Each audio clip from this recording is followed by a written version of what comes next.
The history of funding the United States government predates the era of income taxes. Before the implementation of the income tax in the early 20th century, the federal government relied on a variety of revenue sources to finance its operations. This video explores the methods through which the U.S. government was funded, the challenges faced, and the evolution of financial strategies during this pre-income tax period. Customs duties and tariffs. One of the primary sources of revenue for the U.S. government before the income tax era was customs duties and tariffs. Import and export duties were levied on goods passing through U.S. ports, providing a significant portion of federal revenue. Tariffs were adjusted based on economic needs and trade considerations, and they played a crucial role in funding government activities. Land sales and public land revenues. The government generated revenue through the sale of public lands.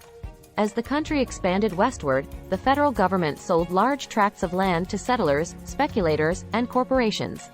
Revenue from land sales contributed to funding infrastructure projects, public education, and other initiatives. Excise taxes. Excise taxes, also known as consumption taxes, were imposed on specific goods produced or consumed within the country. Notable examples include taxes on distilled spirits, tobacco, and sugar. Excise taxes provided a targeted source of revenue, and their rates were adjusted based on economic needs and policy objectives. Monetary policies and seigniorage. The U.S. government also derived revenue through monetary policies.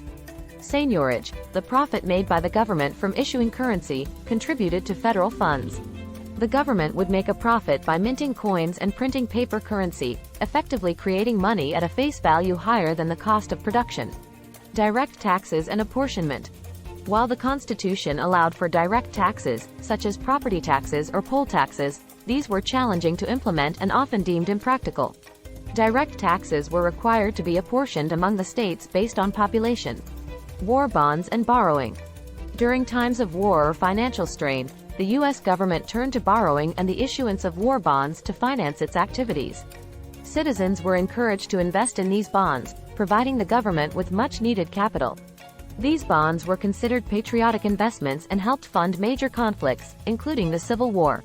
Challenges and transition to the income tax. Before the advent of the income tax, the U.S. government employed a diverse array of revenue sources to fund its operations. From tariffs and land sales to excise taxes and war bonds, these mechanisms adapted to the changing needs of the nation.